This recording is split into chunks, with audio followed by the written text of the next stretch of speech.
right here on the Muskegon Channel. I'm Andy O'Reilly, humble public servant. Dave Cackley is over there, who is boastful self-servant. Yes, and egocentric self-servant. That's me. We are about to lay some news on you for a Wednesday. Yes. It is, God, it's the end of May already. Unbelievable. You know what I was thinking last night? I peeked We're my getting head old? Out, well, that too. I peeked my head out the window last night, and I thought, you know what? 3 weeks ago, we were on Hoth, and last night we're in the Dagoba system. It's like a jungle outside, man. It is. You know what? I like it. I'm fine with this in the end of May, early June. I like the obsessive heat early. No. And like I said, if this is July or August, you got every right to bitch about it. You cannot complain about heat in late May. You can't do it. Sorry. Yeah. No, trust me. It's I'm ridiculous. a little more well insulated than you are. So. I understand this. We discussed we discussed your girth yesterday. Okay, right. It's not, it's okay. So anyway, yeah, I like, it was like 10 o'clock, and I'm like, I don't know what it's like outside, and I open up the slider out back, and I'm like, oh my God, retreat back into the air conditioning. Oh, so my 8-year-old son Max had a baseball game last night. Did he really? And it started at 6 o'clock, so it had cooled down a little bit by then. It was like maybe 85, but we were spraying the kids with water bottles and stuff. Right. And it's interesting because I didn't grow up with air conditioning. I think there's a different. We handle the heat differently now, kids especially, because you're used to central air. I'm used to central air. Right. So 90 degrees feels like about 105 when you go outside, just because your body's not acclimated to it. Right. So right. Oh yeah. Just keep hydrated. You're fine. No, I disagree. Be all right. I like it. It toughens the kids up, especially if they're playing baseball in this. They got to wear the pants and the hat and the shirts and stuff. I like it. Okay. I like seeing them sweat and be uncomfortable. It's good. It's good for them. All right, there you go. Absolutely. That's for you right there. What are we going to do? Some news here? Yeah, let's do it. Let's do it. Executives at ABC have canceled Rosanne after a racist joke was tweeted out by the show's star. Roseanne Barr's tweet was aimed at former Obama advisor Valerie Jarrett. It was later deleted. Barr apologized, but the damage was done. ABC's hands were pretty much tied here. Yeah. I mean, it's one of those things. Twitter, when you put something out there, it's out there. Yep. And I mean, you look at Roseanne Barr's career, and was one of the great, forget female comics, one of the great comics of all time. Sure. Had a great show. The reboot of this show was really, really funny. I know you hadn't really seen it. It's been a consistently funny show, but you do this, and this is on your epitaph now. Yeah. I mean, it's out there, and you can blame it on Ambien. You can blame it on whatever you want. And it's one of those things. To do? Blame it on Ambien? Well, she kind of threw that out there. It's like it was 2 a.m. I was on Ambien, and I'm really curious because she's going to actually be on Joe Rogan's podcast on Friday, and I'm a big fan of Rogan. If you've never heard Joe Rogan's podcast, he has always a very diverse, very eclectic lineup of people that come on his show, and it's always really interesting. And he's an excellent interviewer, so I'm looking forward to that. Looking forward to what she has to say.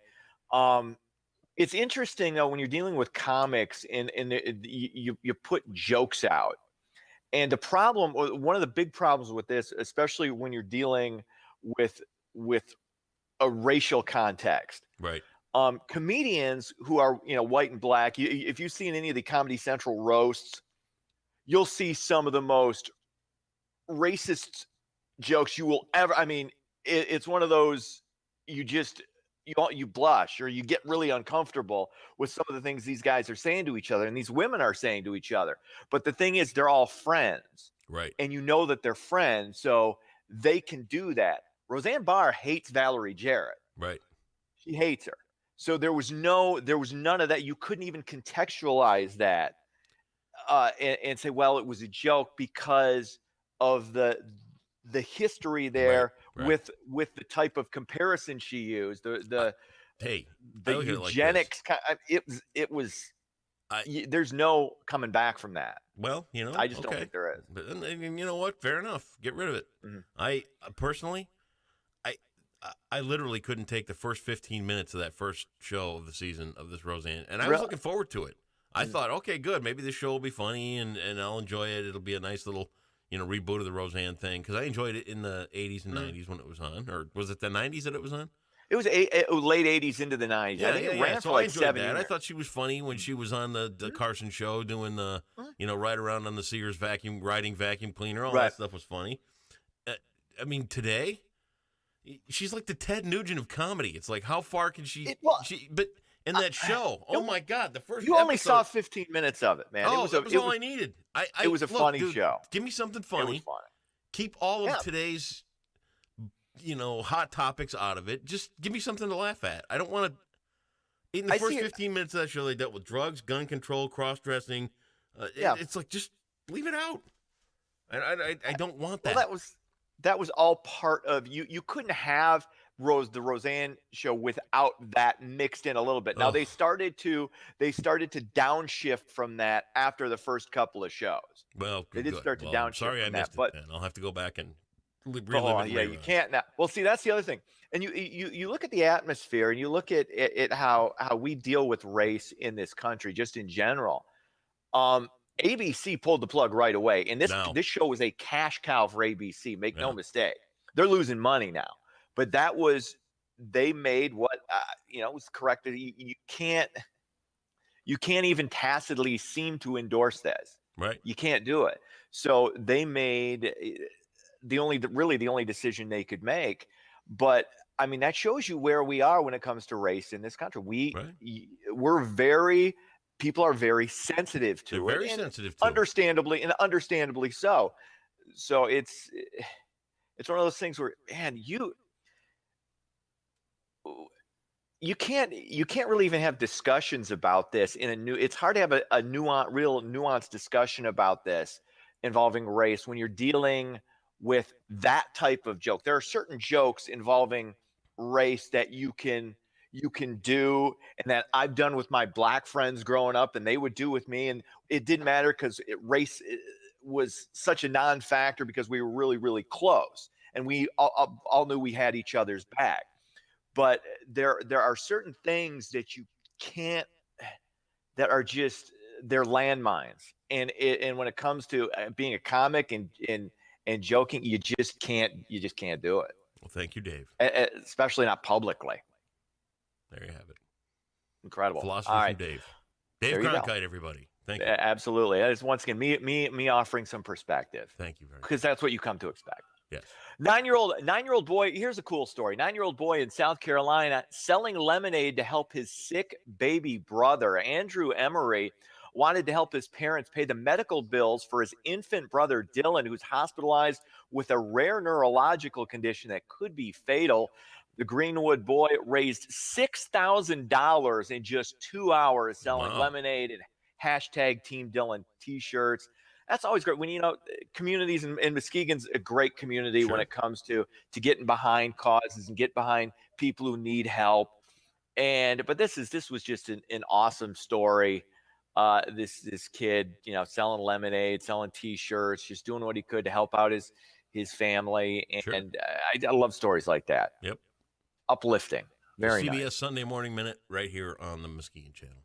There you go. Thank you. Proposal for Muskegon to contract firefighting services from Muskegon Heights is shaping up. The proposal basically calls for the dismantling of the Muskegon Fire Department. Now, city managers say the move could be mutually beneficial for both cities. It could also mean layoffs and early retirements for some firefighters. What do you think about this? I mean, there obviously, when you're dealing with economic issues and you're trying to grow as a city, as a community, there are certain tough choices you have to make. What's your take on that? I wish I knew more about the nuts and bolts of the whole thing. I'd